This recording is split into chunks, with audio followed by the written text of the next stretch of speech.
Hola, buenos días. Bueno, espero que estén bien. Eh, Iniciamos hoy día de martes, entonces ya la clase número 17. Recuerden lo que conversamos la semana anterior, los contenidos que estamos viendo desde hoy. Vamos a partir viendo el concepto hoy de cantidad de movimiento lineal, especialmente para una dimensión. No son contenidos que evaluamos este viernes en el certamen número 2. Ya está listo todo el tema de los contenidos del certamen. Recuerden, ahí también les mandamos un mensaje, está publicado en el instructivo, en el mismo formato de la prueba número 1. Recuerden, los contenidos nuevos que podemos decir van desde la clase número 9 a la 16, o sea, toda la parte desde los modelos de fuerza y energía, como se indica ahí. Obviamente eso incluye toda la parte de modelación de dinámica en una dimensión, ¿cierto? Todos los problemas del modelo con diagrama de interacciones aplicado a movimiento en una dimensión y movimiento circular, que también vimos en las últimas clases de esa parte, y todo el tema de trabajo y energía cinética y modelos de energía que terminamos de ver la semana anterior. Más o menos son los contenidos de 8 clases, ¿cierto? Y lo mismo que hemos evaluado ya en parte en los últimos 2 controles, las últimas 2 tareas. Entonces, lo que estamos partiendo hoy día ya es contenido junto con lo que vamos a ver las próximas 2 o 3 semanas para el certamen número 3, que está programado también en un periodo más corto que el 1-2, ¿cierto? En la segunda semana del mes de diciembre. Y también en el control número 5 y tarea número 5, que están para la primera semana de diciembre. Bueno, está todo publicado en la fecha ahí en la programación. Y bueno, también está publicado en la parte de evaluaciones la solución del último control y la tarea para que las puedan revisar como material de ayuda para estudio para el certamen. Recuerden que son del tema de trabajo y energía. Están publicados también desde el fin de semana la solución del control.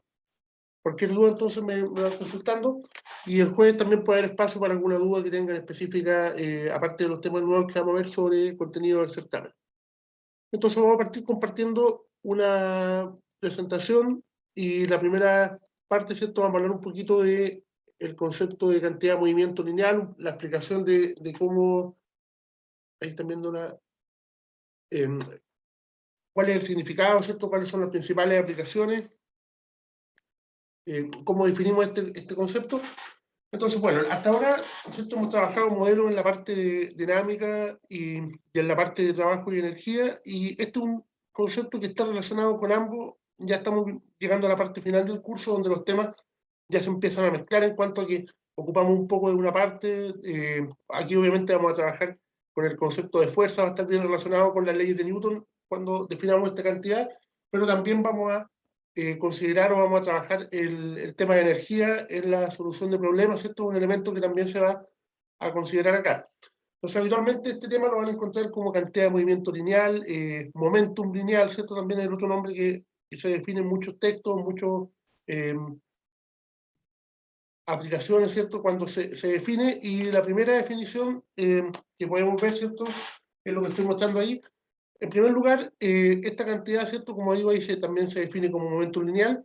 Es una cantidad vectorial, a diferencia de la energía de trabajo, que todo era escalar. Y vectorial quiere decir que está relacionado directamente con otra cantidad que ya conocemos, como es la velocidad de un cuerpo. Y se define, ¿cierto?, para cualquier partícula, para cualquier cuerpo que se está moviendo, independiente que sea movimiento en una, dos o tres dimensiones, este concepto de cantidad de movimiento como la masa del cuerpo multiplicado por su velocidad. La masa, como sabemos, es una cantidad escalar medida en kilogramos, y la velocidad en metros partido por segundo. Por lo tanto, siempre la unidad de cantidad de movimiento va a ser kilogramos por metros partido por segundo. No tenemos una unidad específica, tal como en la parte de energía existían los joules. Acá siempre se trabaja en esta unidad de kilos por metro partido por segundo. Por lo tanto, cuidado cuando se trabaje en algún caso, convertir bien las unidades para que siempre definamos esta cantidad con la que estaba mencionando. Y esta cantidad de movimiento lineal, ¿cierto? También se puede relacionar, se ve en la expresión que está abajo, con algo parecido a lo que vimos en la parte dinámica con las leyes de Newton, cuando definíamos que la sumatoria de fuerzas sobre un cuerpo era equivalente a la masa por la aceleración del cuerpo. Bueno, en este caso, si vemos la definición de m por v como cantidad de movimiento lineal, si hacemos una derivada de esto respecto al tiempo, vamos a llegar al concepto similar, que sería la masa por la aceleración. Ahora, ¿por qué este concepto es útil y lo trabajamos acá? Porque nos permite llevar los problemas un poquito más allá de lo que vimos en los modelos de dinámica, donde habitualmente trabajábamos con sistemas cuando partíamos con la modelación desde el diagrama de interacción, diagrama de cuerpo libre, después trabajábamos la predicción de la aceleración y cálculo de la aceleración, por ejemplo, con un sistema de ecuaciones. Habitualmente estábamos viendo problemas con aceleración constante y en base a esto podíamos nosotros modelar después todo el movimiento con las ecuaciones que antes habíamos visto en la parte de la cinemática del cuerpo, ya sea en una, en dos o en tres dimensiones, pero la ventaja de o la extensión, o lo que nos permite mejor este concepto, es que también lo podemos extender a situaciones donde no tenemos aceleración constante, donde, por ejemplo, hay colisiones, especialmente en la aplicación que vamos a ver, cuando una cantidad, en un pequeño intervalo de tiempo, muchas veces se le aplica una fuerza que puede tener magnitud variable, y esto provoca un cambio en la cantidad de movimiento, y podemos definir esta cantidad entonces, o la podemos relacionar directamente con la variación de la cantidad de movimiento, esta fuerza o esta sumatoria de fuerzas, que acá se define, ¿cierto?, como esta sumatoria de fuerzas como el concepto de fuerza neta. Por lo tanto, un poco parecido el tratamiento a la parte dinámica, pero con la variante que podemos aplicarlo ya a sistemas también que interactúan, y podemos trabajar también el concepto de la conservación de esta cantidad de movimiento cuando tenemos, por ejemplo, un sistema aislado. Hoy día vamos a trabajar, en primer lugar, cómo calculamos el impulso, o cómo se define acá, ¿cierto?, para eh, esta relación que hay entre el momento lineal y este concepto de impulso que a un cuerpo se le aplica, ¿cierto? Como se define ahí, el cambio en el movimiento lineal, ¿cierto? También lo podemos definir como el impulso que la fuerza neta le aplica a este cuerpo durante un intervalo de tiempo. Esta expresión que está acá es la misma de la anterior, pero ya definida, por ejemplo, en función de un intervalo de tiempo entre un tiempo 1 y un tiempo 2, y el delta de velocidad o el cambio de velocidad, ¿cierto?, lo definiríamos en ese mismo intervalo como el V2 menos V1. O sea, estamos considerando dos instantes del movimiento de un cuerpo. Muchas veces vamos a considerar, por ejemplo, el T1 y el V1.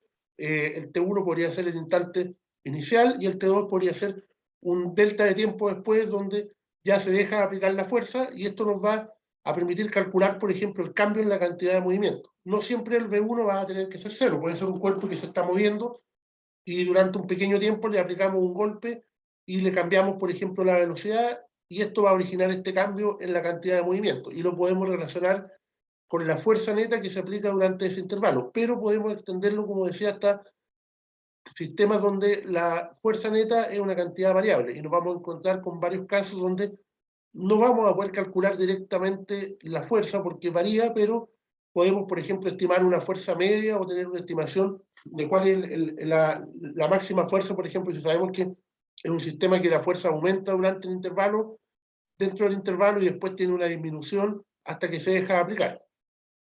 Habitualmente modelos de estos son, por ejemplo, golpes por ejemplo, un problema que vamos a revisar es el golpe de una pelota con un bate, una patada, por ejemplo, que una persona le pega a una pelota, el rebote, por ejemplo, una bola de pool, cuando le pegan en el borde de una mesa, o por ejemplo cuando le pegan con un taco, lo que le estamos dando ahí es un impulso y le estamos cambiando su cantidad de movimiento. Por ejemplo, si está en reposo y se golpea, al darle una velocidad después de un pequeño intervalo de contacto o de interacción con el otro elemento. Entonces, esta misma expresión, ¿cierto?, la podemos ver ahí, y esta sumatoria de la fuerza por este delta T, lo que está al lado izquierdo en este caso de la expresión, es lo que podríamos llamar nosotros el impulso que va a experimentar un cuerpo cuando actúa sobre él una fuerza neta. Ese delta T sería esta diferencia entre T2 y T1. Entonces, por ejemplo, lo que les comentaba recién es válido si tenemos cualquier forma de gráfico. Ahora fíjense que este gráfico va la fuerza que tiene que estar medida en Newton, la fuerza neta que se aplica sobre un cuerpo durante un intervalo que podemos llamar entre T1 y T2. Por ejemplo, ahí podría ser como T1 igual a 0, T2 un instante posterior, y el tiempo va a estar medido en segundos. Y en este caso, esta sumatoria de fuerzas por delta T la podríamos entender como una integral acá, o como el área bajo la curva, pero con el cuidado que acá el gráfico es de la fuerza en función del tiempo.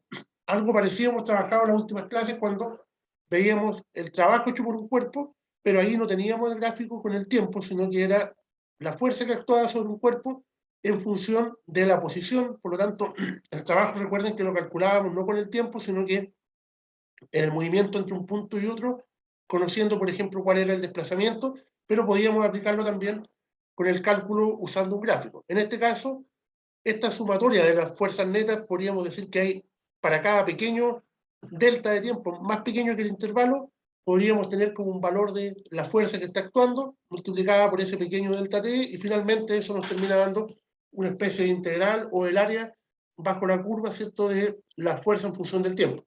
Acá en este monito el área es completamente positivo el valor, desde cero, por ejemplo, la fuerza, si suponemos que este es cero hasta un valor máximo, pero podríamos tener también algún gráfico donde una parte de la fuerza, por ejemplo, tuviera dirección contraria, sería negativa según nuestro sistema, y ahí tendríamos también un área que tendría un valor negativo. O sea, habría que siempre sumar las áreas con el signo correspondiente.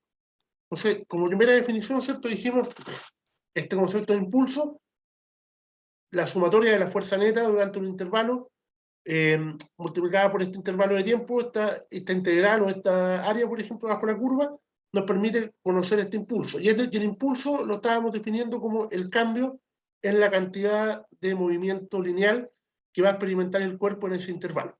Entonces vamos a ver un primer ejemplo que está acá en la... Déjenme compartir de nuevo, no alcancé a mostrarlo. Ahí le apareció de nuevo. Por ejemplo, un primer caso, un primer ejemplo acá podría ser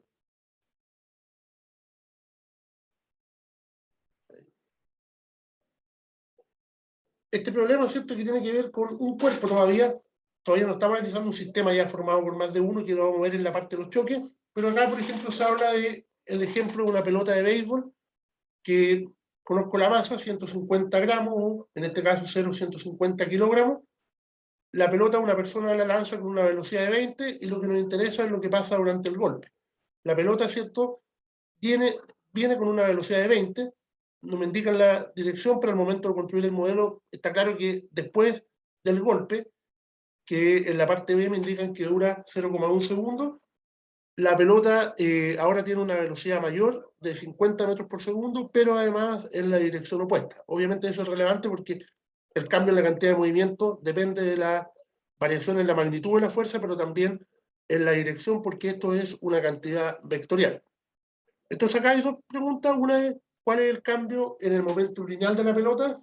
Y después me piden, si me dan el intervalo de tiempo, que en este caso es relativamente pequeño, 0,1 segundo, ¿cuál es la magnitud, ¿cierto?, y dirección de la fuerza media que la pelota va a recibir por efecto del contacto con el bate? Acá me preguntan cuál es la magnitud y dirección de esta fuerza media ejercida por el bate sobre la pelota.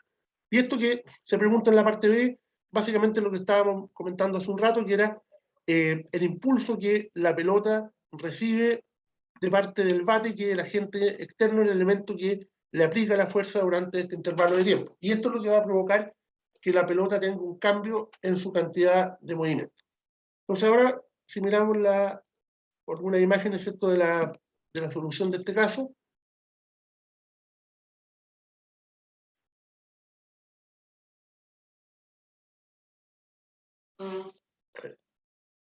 Ahí está con mucho zoom.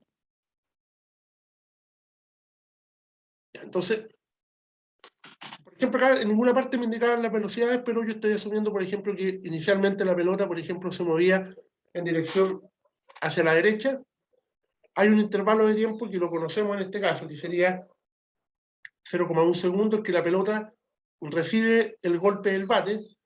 En este caso no tengo una gráfica directa, o no me indican, por ejemplo, cuál es el valor máximo de la fuerza ni la forma que tiene esta gráfica, pero todo lo que le aplica la pelota durante ese intervalo, esta sumatoria, las fuerzas por los pequeños intervalos de tiempo, que finalmente termina siendo 0,1 segundos, va a producir un cambio en la cantidad de movimiento. O sea, el elemento que le da un impulso a la pelota, en este caso sería la fuerza que le aplica el bate.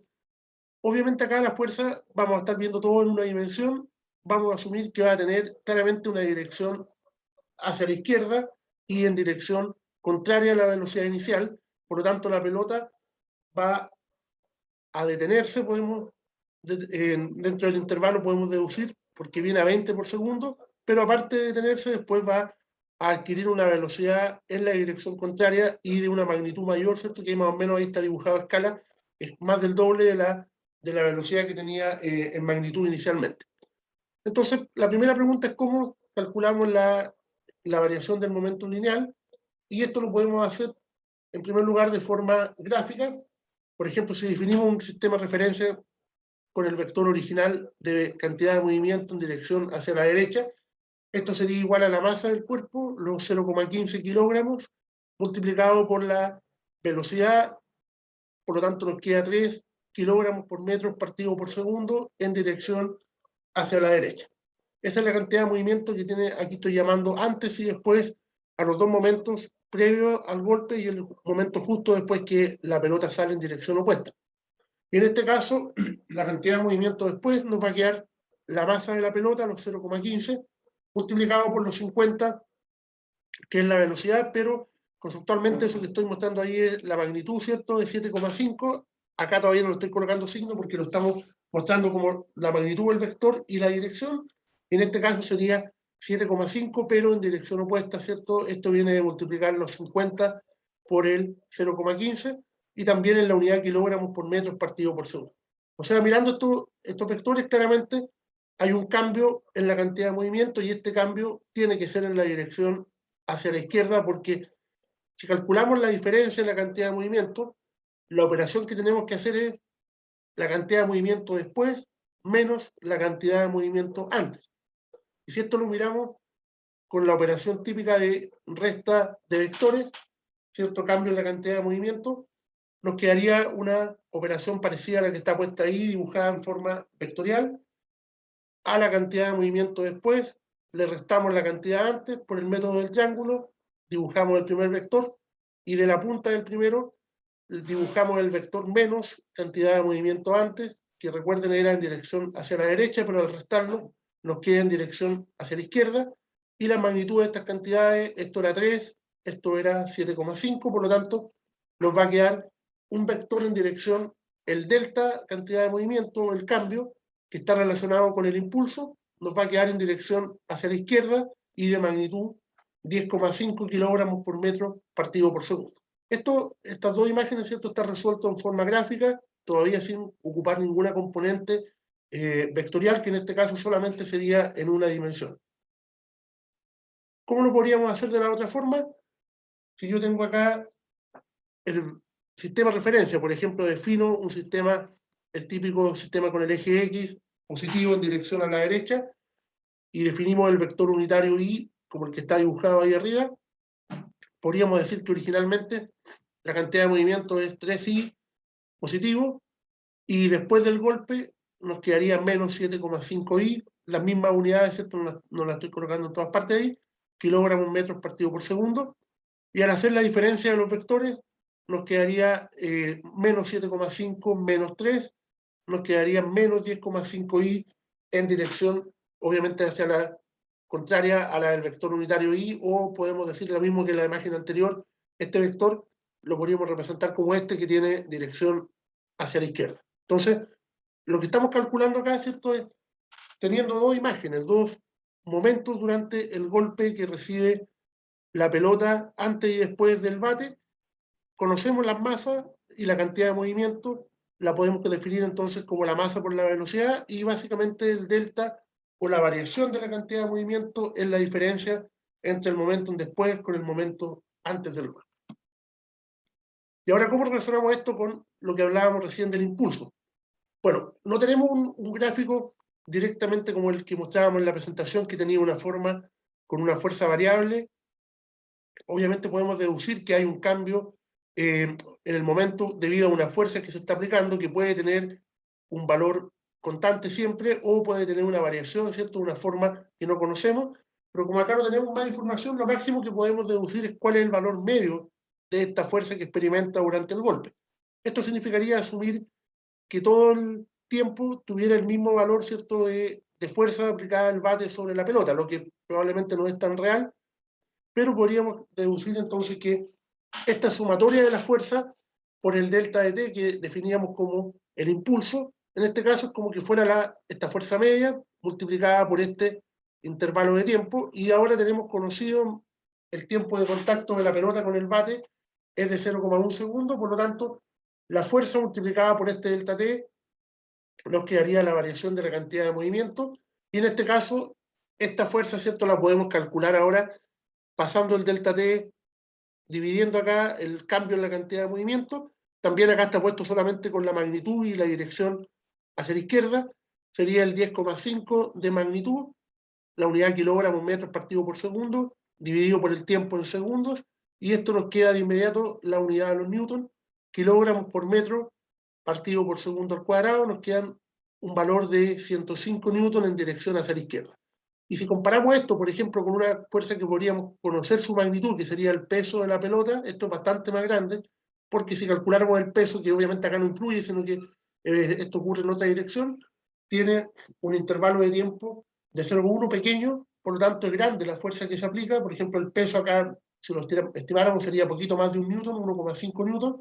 En cambio, esto tiene un valor de 105 newton, y claramente la dirección tiene que ser hacia la izquierda, o si la escribimos en función de el cambio en la cantidad de movimiento como vector que vimos en la segunda forma de resolverlo, nos quedaría una fuerza media de menos 105 newton.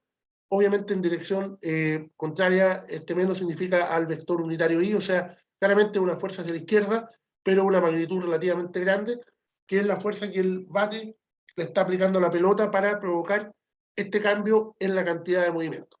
Y como les decía, esto puede ocurrir con un sistema que, por ejemplo, esté inicialmente en reposo. Si la pelota, por ejemplo, fuera una pelota de fútbol, que una persona la patea, un futbolista, claramente inicialmente el momento sería cero y el momento sería final, la velocidad de la pelota justo después de la patada. Habitualmente ahí se nota mucho más que una fuerza variable, pero habitualmente el tiempo también de contacto es pequeño, por lo tanto debería ser una fuerza relativamente grande. Entonces, una primera aplicación que estábamos viendo acá es cómo relacionamos este concepto de cantidad de movimiento, más que nada el cambio en la cantidad de movimiento, lo que calculamos en la primera parte acá, con la fuerza media, por ejemplo, que le está aplicando un sistema, un elemento externo, ¿cierto?, al momento de cambiar su cantidad de movimiento. Entonces vamos a dejar de compartir esto para seguir viendo ya la segunda parte de la presentación. Profe, Dime, en el cálculo ese que tiene la fuerza media por el delta T, ¿ya? y aparece un delta. No, ¿esa es como una P o es una A letra ver, déjame griega? colocar de nuevo la imagen, déjame, a ver, lo que estoy, no sé qué estoy compartiendo, déjame dejar de compartir y la tengo en pantalla distinta ya. Entonces, claro, lo que estoy colocando acá es, obviamente, el delta T es el tiempo que me dicen que la pelota está en contacto con el bate, porque si volvemos un poco a la definición que mostré antes en la presentación, el delta de P es el cambio en la cantidad de movimiento, el 10,5, ¿cierto? O sea, lo primero que yo calculé es, tengo información, por ejemplo, sé que la pelota originalmente, por ejemplo, si la miramos acá, antes de chocar, antes que el bate la golpee, tiene una velocidad de, en este caso era de 20, multiplicado por la masa. Esto es la cantidad de movimiento antes, y esto es la cantidad después. Entonces, este delta es la diferencia de la cantidad de movimiento.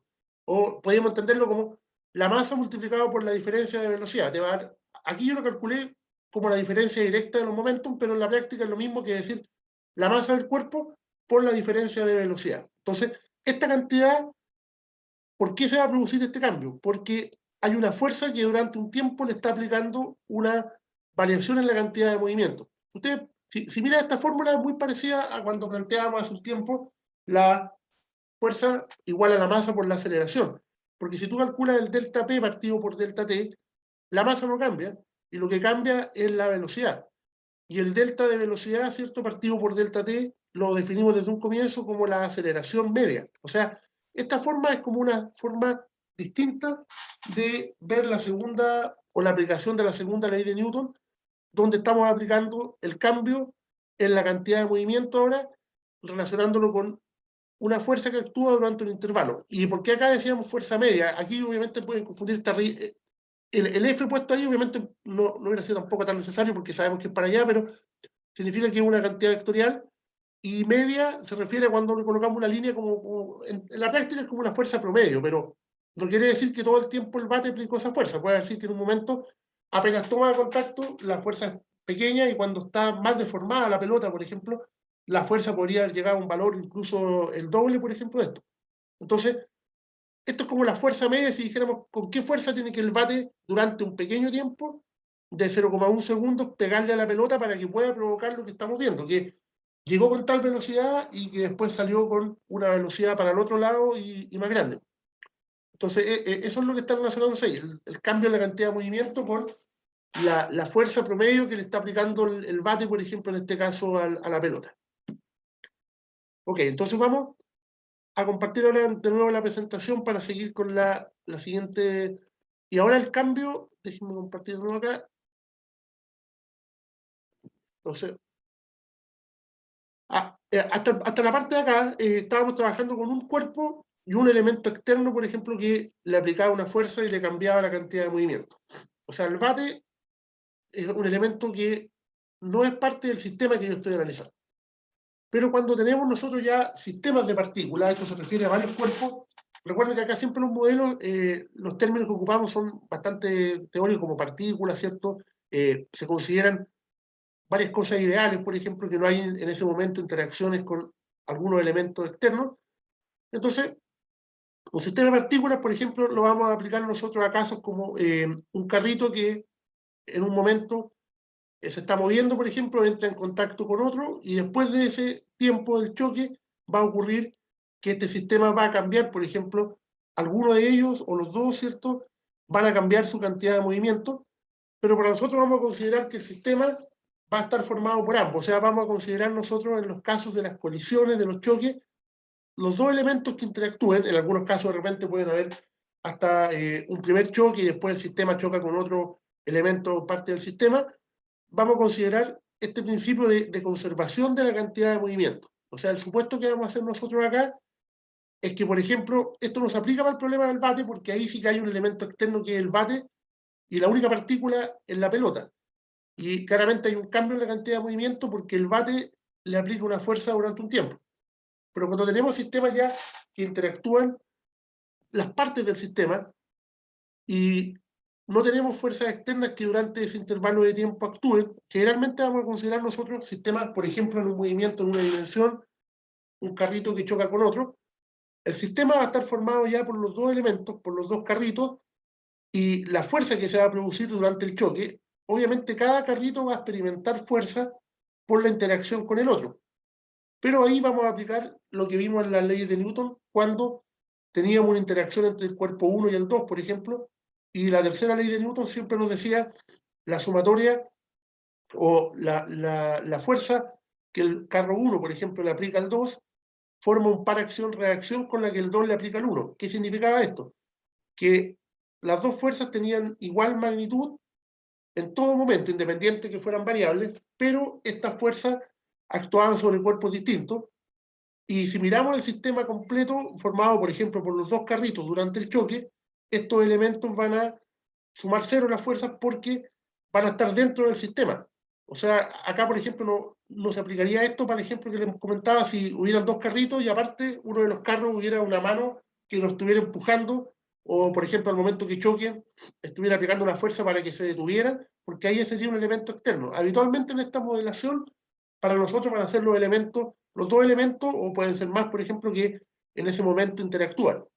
Otra aplicación podría ser cuando hay, por ejemplo, una explosión y el típico caso, por ejemplo, un típico cuando revienta un fuego artificial, por ejemplo, supongamos que un fuego artificial que está subiendo, obviamente ahí hay alguna energía que está provocando que pueda subir, ¿cierto?, alcanzar una cierta altura, pero en un momento que explote, por ejemplo, habitualmente uno ve que los pedacitos las luces, ¿cierto?, que se producen en la explosión, se mueven todas como en direcciones distintas, pero uno podría decir, mira, es como que sumaron justo en el momento de la explosión para donde se mueven, y salen como para todos lados, pero si yo sumara los momentos que en cierta dirección, por ejemplo, mirado desde arriba, tiene cada uno, van a salir en direcciones distintas y podemos deducir que más o menos la cantidad de movimiento del sistema se mantiene porque originalmente a lo mejor tenía solo la velocidad para arriba y las velocidades que adquieren para los lados sumaron van a dar cero y esto significa que algo provocó que esto tuviera esa explosión y ahí, por ejemplo, se libera energía y va a provocar que esto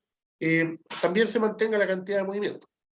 Ahora, esto también se aplica, por ejemplo, en sistemas en dos dimensiones.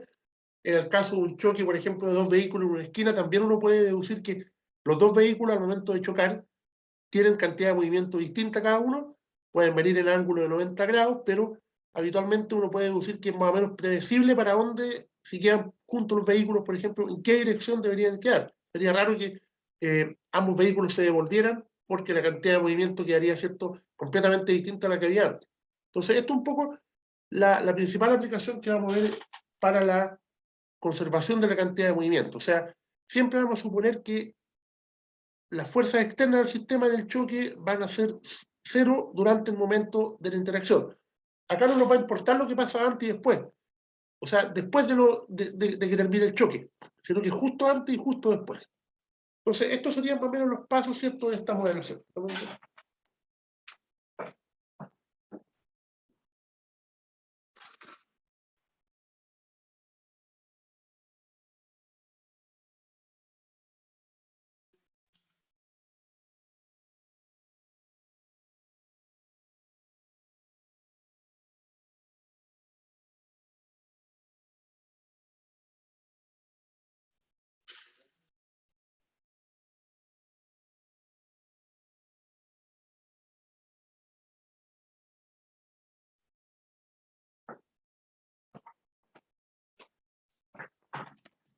Ya, entonces, mirando estos pasos, por ejemplo, también es una forma, como hemos trabajado en los modelos, hasta la parte de fuerza, la parte de energía, ¿cierto? Como siguiendo un cierto orden cuando planteamos un problema. Habitualmente, ¿cierto? Lo primero es tener, como lo que mostrábamos, en la misma parte de energía, cuando decíamos lo que pasa en el punto 1 y en el punto 2, ¿cierto? Y ahí después seguíamos directamente con el planteamiento de la parte de gráficos de energía. Acá, si queremos incluir, por ejemplo, la energía, y lo vamos a ver en dos ejemplos, que vamos a mirar cómo cambia la energía, por ejemplo, durante una colisión. Pero primero vamos a aplicar nosotros este concepto de la conservación de la cantidad de movimiento, o lo que llamamos, ¿cierto?, el momento. Entonces, primero tenemos que tener un punto antes y un punto después, tal como lo hacíamos en los problemas de energía. Después tener claro cuál es la cantidad de movimiento del sistema, antes y después, por ejemplo, del choque. Y el sistema ya vamos a considerar los dos elementos que, por ejemplo, van a interactuar, los dos carritos que podemos suponer que tienen la interacción en el choque. Aplicamos este concepto de la conservación con el supuesto que vimos en la lámina anterior, que decía, suponemos que todas las fuerzas externas al sistema, o la sumatoria de fuerzas externas es igual a cero. Por ejemplo, si hay dos carritos en una mesa, claramente para cada uno de ellos vamos a deducir que va a tener peso y va a tener una componente normal, que actúa sobre las ruedas del carro, por ejemplo, que van a hacer equilibrio, pero verticalmente, por ejemplo, la suma va a ser cero. Lo que nos va a importar es lo que pasa en la dirección en la cual se va a estar produciendo la colisión. Y después de esto uno conserva el momento y ahí puede despejar, por ejemplo, cantidades desconocidas. Por ejemplo, la velocidad del sistema antes, la velocidad de un carro después. Todo depende de lo que me planteen o lo que me den en el problema. El primer ejemplo que vamos a ver acá, ¿cierto? Vamos a tener un caso donde no vamos a conocer una de las velocidades, pero la podemos deducir de inmediato con este concepto de la conservación de la cantidad de movimiento. Y después podemos comprobar, una vez que ya sabemos cómo se mueve el sistema después, por ejemplo, del choque, comparar con la energía, qué pasa con la conservación. Habitualmente en una colisión vamos a poder deducir si hay pérdida de energía, lo que se va a llamar un choque inelástico, se pierde un poquito en el choque, o cuando se conserve, va a haber un caso muy particular donde vamos a hablar de un choque elástico, que la energía va a ser la misma antes y después, pero eso se va a dar básicamente para una sola condición de movimiento, ¿cierto?, con unas velocidades que se deberían deducir por los dos lados, conservar la energía y la cantidad de movimiento. Habitualmente nosotros vamos a llegar hasta comprobar qué pasa con la energía. Entonces, por ejemplo, acá vamos a ver una primera aplicación donde tenemos dos sistemas, o sea, dos carritos que van a formar un sistema. Acá me hablan, ¿cierto?, unos carros como típicos que habitualmente se ocupan en los rieles, ¿cierto?, en laboratorios donde uno puede ocuparlos para medir, por ejemplo, la velocidad en función del tiempo, los típicos diagramas con imágenes. Pero acá vamos a suponer que sería un choque entre los dos carritos, el carrito A y el B. La diferencia es que uno tiene el doble de masa, el carro A de medio kilo y el carro B de 1 kilogramo, y ahí me están dando hasta la quinta línea la condición inicial. El carrito tiene una masa de 0,5 y velocidad de 4, por lo tanto ahí ya me están dando en forma separada, ¿cierto?, la masa y la velocidad, por lo tanto ya puedo conocer su cantidad de movimiento. Y el otro carro originalmente está detenido. Al estar detenido quiere decir que en ese momento su cantidad de movimiento es cero porque no tiene velocidad. Y en la línea siguiente ya me indican cómo se mueve parte del sistema después de la colisión. El primer carrito, o sea, el de medio kilo, adquiere una velocidad de dirección contraria a la que tenía originalmente y con una magnitud más pequeña, en este caso de 1 metro partido por segundo. Entonces, la idea de acá, calcular la velocidad, ¿cierto?, del carro después del choque y ver si se conserva o no la energía. Acá, por ejemplo, no tenemos información de la fuerza que se produce durante el choque, ni de el tiempo que dura, pero claramente uno podría, si tuviera alguna de esa información, por ejemplo, me dijeran, la fuerza tiene tal valor constante en el choque, uno podría determinar, por ejemplo, cuánto dura el choque para que ocurra este cambio. O al revés, si me dan un gráfico, como lo vamos a ver en el siguiente ejemplo, podríamos deducir cuál es el cambio que experimenta cada cuerpo durante el choque, ayudado por lo que vimos en la primera parte, en el golpe de la pelota, donde ocupábamos, por ejemplo, un valor de una fuerza multiplicado por un intervalo de tiempo. Pero acá, por ejemplo, no nos vamos a meter con la fuerza, sino que vamos a comparar dos momentos, el anterior y el posterior a la colisión. Entonces, un poco siguiendo los primeros pasos del modelo acá que están en este dibujo, lo que yo tengo ahí es la siguiente representación gráfica y la aplicación o el planteamiento de la cantidad de movimiento. Por ejemplo, el carrito A sería el que está representado por un solo cubo, tiene una masa de 0,5 kilogramos, multiplicada por la velocidad que tiene, que era 4, tendría una cantidad de movimiento de 2 kilos por metro partido por segundo. Y el otro tiene una cantidad de movimiento, como dijimos, 0 porque está en reposo. Por lo tanto, al momento, si ahora yo tomo el sistema completo formado por los dos carritos, el supuesto que vamos a tener nosotros es que durante la interacción, la única fuerza importante es la que se produce entre el carro más pequeño con el carro más grande, ¿cierto? Obviamente esto básicamente una representación que esto está unido, está pegado, ¿cierto? Aquí no nos vamos a preocupar que esto se vaya a caer, ¿cierto? No estamos en la interna de ver lo que pasa en este carro. Este es un solo cuerpo y este también, pero este es el doble de masa. Entonces, ¿qué pasa durante el choque? El carrito que se está moviendo hacia la izquierda va a aplicar una fuerza hacia la... Perdón, el primer carrito se está moviendo hacia la derecha, el que tiene velocidad 4. Durante el choque, ese carrito va a empujar en esa misma dirección al otro. Y lo que debemos deducir, o más o menos fácil de intuir, es que si está en reposo, la única posibilidad es que este carrito se mueva ahora con una velocidad desconocida en dirección para acá. Y lo que sabemos del otro carro es que este tiene ahora una velocidad de 1, pero en dirección contraria. Y esto es producto de que este carro, el más grande, es empujado por el más pequeño hacia la derecha, pero este carro va a experimentar la fuerza contraria a esta, que le va a hacer el carro más grande, que va en dirección a la izquierda. Ya este carro, ¿qué le va a provocar? Aparte que va a cambiar la dirección de la velocidad, cambia la magnitud, por lo tanto, podemos decir que este carro durante el choque como que se frena, se detiene y ahora adquiere una velocidad en dirección opuesta.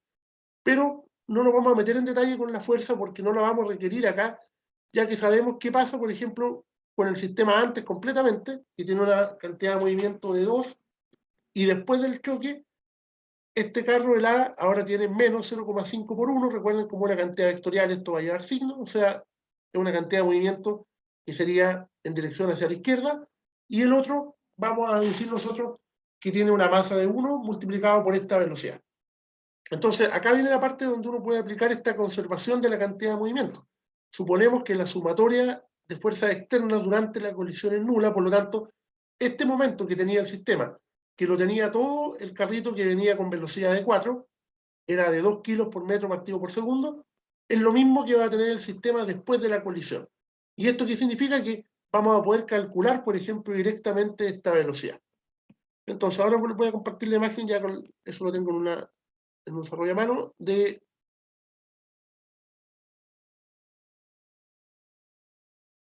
Este es el problema siguiente, entonces me quedo un orden. Ya, entonces ahí estoy compartiendo la imagen de la solución de acá. Entonces ahí están viendo la... Entonces, es lo mismo que estaba en la presentación, ¿cierto? Los masitas de 0,5, la cantidad de movimiento antes de 2, y el supuesto que la sumatoria de fuerza es 0, por lo tanto, esta cantidad de movimiento es la que vamos a asumir que se mantiene constante. lo que experimentaba antes, y después, ¿cierto? Velocidad v para acá, velocidad 1 en dirección opuesta. Por lo tanto, la cantidad de movimiento después va a ser menos 0,5 por 1 más 2 por 1, 0,5 el 1 por v, que estaba en la presentación. Esto sería la cantidad de movimiento antes. Perdón, después. Y esta cantidad de movimiento, en forma, en unidad de kilos por metro partido por segundo, tiene que ser igual a 2, que es lo que disponía el sistema antes del choque, y ahí se puede despejar, por ejemplo, que la velocidad de este carrito es de 2,5. Acá justo coincide que el valor del momento es exactamente el mismo porque la masa de este carro es igual a 1. O sea, acá la masa y el v son 2,5, pero con la diferencia que uno es metro partido por segundo la velocidad y el otro kilo por metro partido por segundo.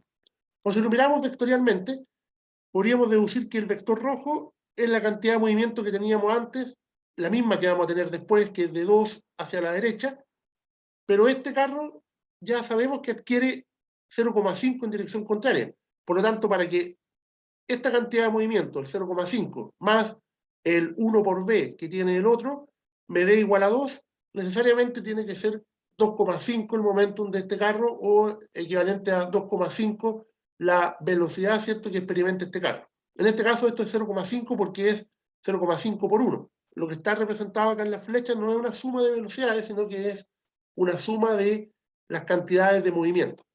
Entonces, gráficamente, tal como vimos la primera parte del problema anterior del bate, esta cantidad de movimiento la podemos igualar porque ahora el supuesto es que durante el choque hay interacción entre ellos, no sabemos cuánto duró el choque en este caso, ni cuánto fue el máximo valor de la fuerza, pero podemos deducir, ¿cierto?, que este carro ahora adquiere una velocidad de 2,5. O sea, acá ya vamos como en el paso 3 del modelo, que era aplicar esta conservación después del dibujo, aplicar esta conservación, ¿cierto?, de la cantidad de movimiento y calcular en este caso, por ejemplo, la velocidad que el sistema desconocido, que en este caso es el carro de 1 kilo, experimenta posterior a esta colisión.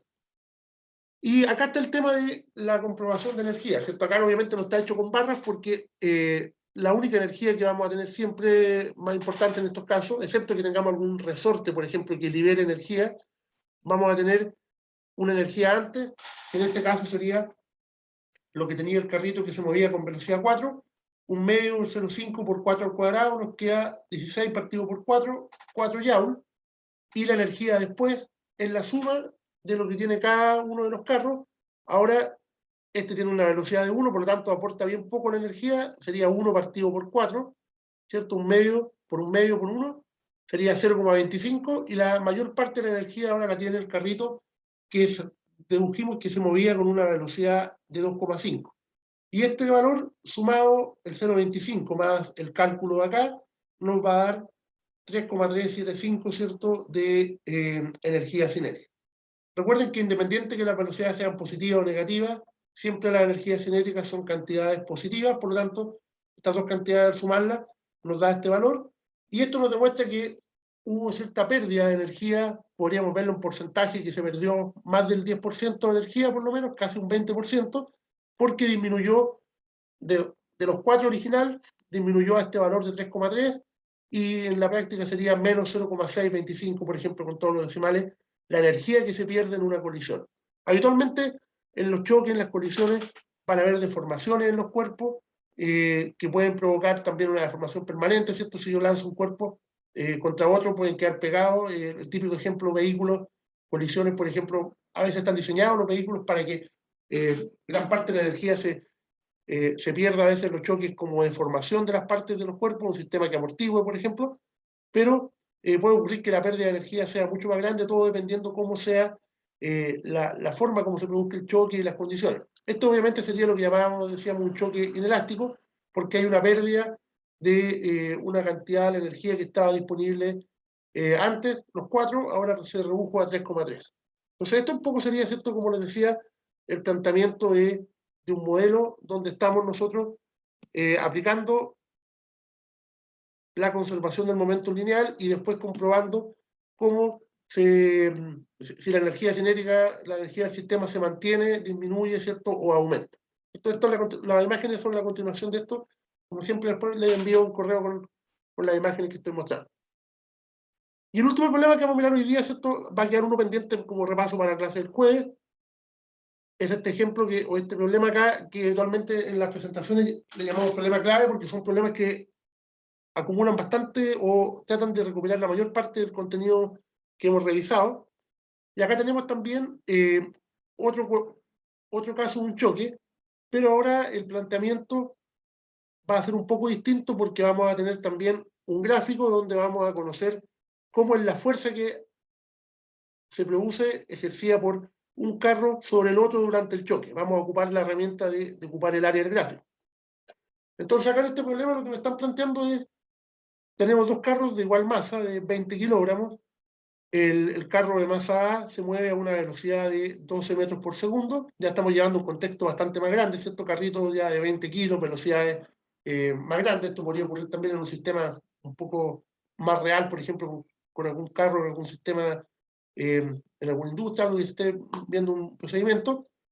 Y originalmente se mueve el carro a una velocidad de 12 en dirección positiva del eje. Acá ya me están definiendo cuál es el eje de referencia, ¿cierto? El sistema hacia la derecha. Hay un intervalo de tiempo que dura 0,7 segundos, en el cual ocurre el choque con el carro B. El carro B está inicialmente en reposo y la condición que me dan es que después del choque los dos carros se mueven separados. Eso significa que vamos a tener como variables o como incógnitas dos velocidades desconocidas. En el problema anterior ya teníamos conocida una y me faltaba solo despejar la otra, pero a cambio acá tenemos una gráfica que les estaba mostrando de cómo es la fuerza que el carro A le va a estar ejerciendo al B durante el choque. Y también se indica ahí que el roce es despreciable, por lo tanto, lo único importante durante el choque es la interacción en la dirección horizontal que tiene el carro A con el carro B. Y me piden acá calcular lo mismo que en el caso anterior, ¿cierto? Velocidades antes y después, y cuál es la conservación, ver qué pasa con la energía entre el momento antes y después del choque. Y en este caso, por ejemplo, ¿qué significa esta gráfica de la fuerza? Esta es la fuerza que el carro A le va a estar ejerciendo al B durante el choque. En primer lugar, tiene magnitudes siempre positivas, lo que quiere decir que el carro A siempre está empujando al B porque esta es la dirección positiva del eje. Pero esto podría ser un caso donde es más parecido a algo real. Al comienzo, apenas hay interacción, ¿cierto? En tiempo cero, ahí recién empieza a actuar la fuerza, obviamente no puede haber fuerza antes que se estén tocando. Esta fuerza tiene un valor que va aumentando durante un pequeño intervalo de 0,2 segundos hasta llegar a este valor de 400 newton.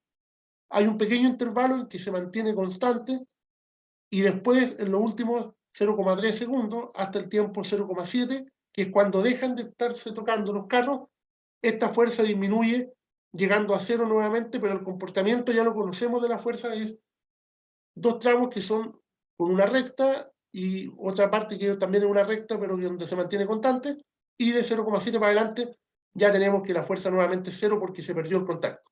Entonces lo que queremos ver acá es cuál es la situación, cuál es la velocidad de cada uno de los carros después del choque.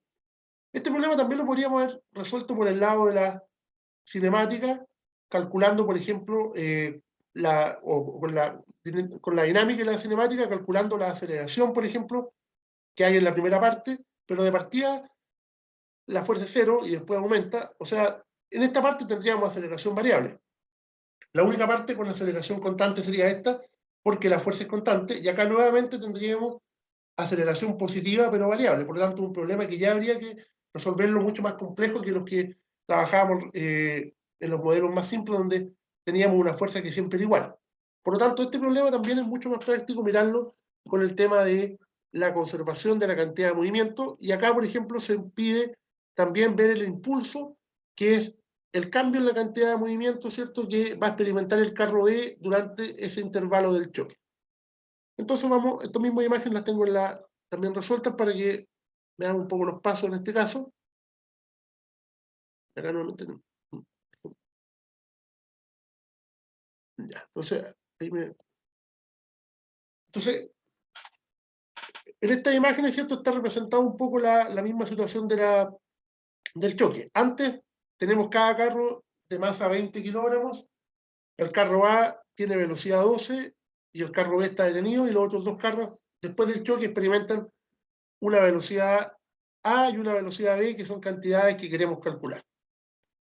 Entonces, ahora nuestro sistema, ¿cierto?, va a estar formado por el carro A y el carro B. Otra forma de ver también esto, que lo estoy compartiendo acá en esta imagen, también cuando tenemos nosotros la conservación de la cantidad de movimiento, la sumatoria de fuerzas externas tiene que ser cero durante ese intervalo de tiempo, y también uno podría verlo con otro concepto que aparece acá, que es cuando hablamos de la velocidad que experimenta el centro masa de un sistema. Habitualmente, cuando tenemos un sistema formado por más de un cuerpo, uno puede calcular esta cantidad, que es la velocidad del centro masa, y esta cantidad también yo la puedo relacionar con el momentum del sistema. Yo podría decir que es equivalente a decir la cantidad de movimiento del sistema es la suma de cada masa de cada parte por sus velocidades vectorialmente, o podríamos decir que es la velocidad del centro masa multiplicado por la masa total. ¿Cómo se calcula la velocidad del centro masa? Es la suma de la masa de cada cuerpo por su velocidad dividido por la masa total. Por ejemplo, en este caso, ambos cuerpos tienen masa m, ¿cierto? 20 kilogramos. Al momento de hacer la división, esta cantidad se van a simplificar, y es como que el carro que tiene masa, el carro A, que tiene velocidad 12 y el otro no tiene nada, dividido por 2, el centro de masa del sistema se va a estar moviendo, por ejemplo, con una velocidad de 6 metros partido por segundo en la dirección positiva. Y cuando aplicamos la conservación de momento, yo también podría decir que la cantidad de movimiento del sistema, al mantenerse constante, se debe mantener la velocidad del centro masa.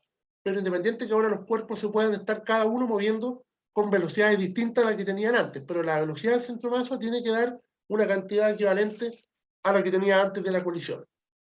Y si lo miramos también con el concepto del impulso acá, o deducir qué le pasa a cada uno de los cuerpos, dijimos que durante el choque, ¿por qué podíamos conservar el momentum? Porque la sumatoria de fuerzas externas al sistema es igual a cero, pero esto no significa que no tengamos una fuerza, y tiene que haber una fuerza, obviamente, que nos dan en el gráfico, porque la fuerza que el carro A le hace al B, que sería este gráfico, va a tener siempre una fuerza en dirección opuesta que el carro B le va a estar haciendo a la A. Por lo tanto, en cualquier momento yo podría tener un gráfico equivalente para la fuerza que el B le hace a la A, que sería con valores negativos siempre, según mi sistema de referencia, pero con los mismos valores que tendría este, como que hiciéramos una mirada de este gráfico dibujado hacia abajo. Pero lo que nos interesa en este momento, ¿cierto?, es ver qué pasa con el carro A y el B durante la interacción, y esta es la gráfica que el carro, de la fuerza que el A le va a hacer al carro B. El B es el que estaba en reposo originalmente. Y estos valores, ¿cierto?, me permiten, al calcular el área de este gráfico, considerarlo como la suma de tres áreas fáciles de calcular, dos triángulos y un rectángulo, multiplicado, ¿cierto?, las áreas, la parte de abajo, el valor del intervalo de tiempo, la altura sería el valor máximo de la fuerza, ¿cierto? Eso queda en newton por segundo. Esa es la unidad típica del impulso, newton multiplicado por segundo. 0,2 segundos por 400 partido por 2 me da 40. El rectángulo también tiene un ancho de 0,2 en el tiempo, una altura de 400 me da 80, y el área final, que va entre 0,4 y 0,7, me da un valor de 60 newton por segundo. O sea, en total, la suma de toda esta área, toda esta integral, podemos decir, de la fuerza en el tiempo, me da un valor de 180 newton por segundo durante el tiempo que hay interacción, o sea, cuando el carro A le está aplicando la fuerza al carro B. O sea, si lo miramos solamente, acá lo ocupé letra J, ¿cierto? También una letra distinta para el tema del impulso, habitualmente ocupan la I. Este vector es lo que le va a provocar el A al B, un impulso que le va a provocar un cambio en su cantidad de movimiento. Pero recuerden que ambos son parte de un sistema, por lo tanto, este mismo impulso que el A le hace al B, lo va a sentir en dirección opuesta al otro, y también le va a cambiar su cantidad de movimiento. El A ya tenía una cantidad de movimiento en la dirección que se estaba moviendo, ¿cierto?, con una rapidez de 12. Por lo tanto, lo que esperamos acá es que, producto del choque, está claro que el carro B va a experimentar un aumento desde 0 hasta una velocidad que vamos a calcular, pero el carro A va a experimentar una disminución de velocidad que tenía 12 a una cantidad menor, y si fuera demasiado grande el impulso, por ejemplo, podría esto ocurrir que el carro se devolviera, como pasó en el caso anterior. Entonces, ya tenemos un paso más, que es saber cuánto es el impulso que el carro A le aplica al B, o podemos decirlo en otro término, cuánto es la cantidad de movimiento como que el carro A le va a traspasar al B, ¿cierto?, durante este choque. Y, por ejemplo, si nos preocupamos solamente en este caso de este carro B, el cambio en la cantidad de movimiento, este impulso que yo lo estoy llamando J acá, sabíamos que el valor es de 180 newton por segundo, y el cambio en la cantidad de movimiento va a ser la masa por la velocidad, que es la desconocida, ¿cierto?, la velocidad que tiene después del choque, menos 0, porque no tenía velocidad antes, y nos va a quedar en función de la velocidad después como un 20, que es la masa multiplicado por esta velocidad. Y si igualamos esto, ¿cierto?, acá las unidades son coherentes, newton segundo, kilogramos metros partido por segundo, la velocidad después de este choque, de estos 0,7 segundos, el carro B, que estaba originalmente en reposo, ahora tiene una velocidad de 9 metros partido por segundo, en la misma dirección que tenía originalmente el otro. O sea, producto de esta fuerza, que calculamos cuánto fue el impulso que le provocó, es como que el carro A le traspasa parte de la cantidad de movimiento, le aplica un impulso al B, para adquirir ahora una velocidad de 9 metros partido por segundo. ¿Y qué le pasa al sistema completo, cierto, para el carro A? Podríamos haber hecho el mismo cálculo, pero acá no lo hice, cierto, sino que lo veo ahora como el sistema completo, para determinar que el carro A va a experimentar también una disminución en su velocidad. Como dijimos, lo mismo que le hace el B al A como impulso, lo va a sentir el A, o sea, perdón, lo que el A le hace al B, lo va a sentir el carro A en la dirección opuesta.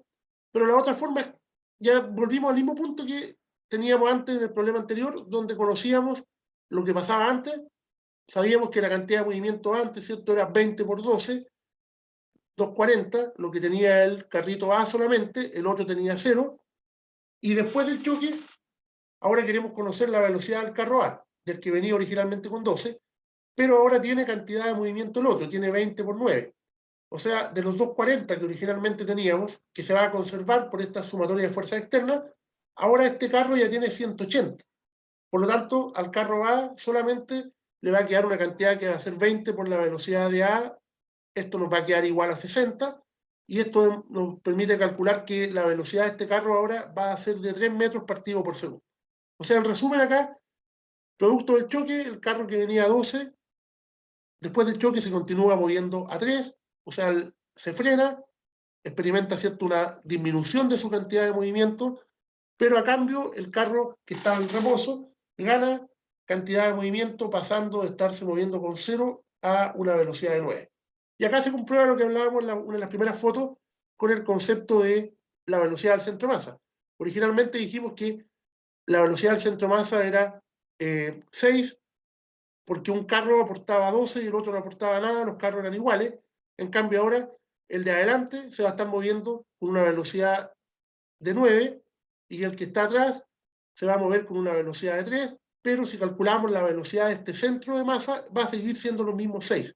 O sea, el sistema va a mantener los 240 de cantidad de movimiento, pero con la diferencia que ahora los 240, 180 lo tiene el carro B, y los 60 restantes lo tiene el carro que está atrás.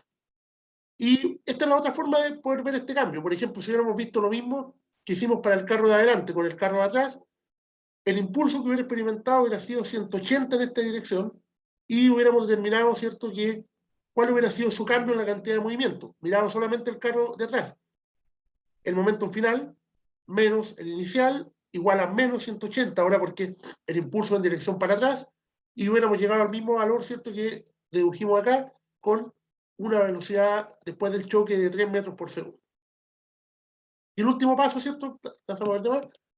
¿Qué pasa con la energía cuando comparamos el sistema antes y después? Bueno, también tenemos un cambio de energía, que en este caso por un porcentaje más grande que en el problema anterior. Antes teníamos 1440 de energía, toda la energía cinética la tenía el sistema en el carro que estaba moviéndose, pero después del choque, obviamente esto se calcula una vez que ya tenemos calculadas las dos velocidades, las cantidades de energía ahora al de atrás le quedan solamente 90, y el otro con esa velocidad de 9 adquiere una cantidad de movimiento de 810, por lo tanto, la suma, o sea, perdón, una cantidad de energía de 810 joules, la suma de energía acá nos va a quedar 900, y nuevamente podemos comprobar si comparamos lo que hay después con lo que hay antes, que hubo una disminución de 540, o la energía final del sistema menos la energía inicial, nos quedaría menos 540, aproximadamente un porcentaje de un 37%. Entonces, en este caso, ¿cierto? También se comprueba que hay una pérdida, una disminución de energía durante la colisión. Ok, entonces vamos a quedar hasta acá, nos va a quedar pendiente en la presentación, esta se las voy a enviar también, la voy a subir también un rato más. Todo este material va a estar en la sección número 5, en la parte de aula, ¿cierto? El material de cantidad de movimiento. Y, bueno, vamos a ver el comienzo del día jueves, un último ejemplo de esto, del problema de aplicación, y vamos a partir ya viendo el día jueves un nuevo concepto que tiene que ver ya con el cuerpo rígido.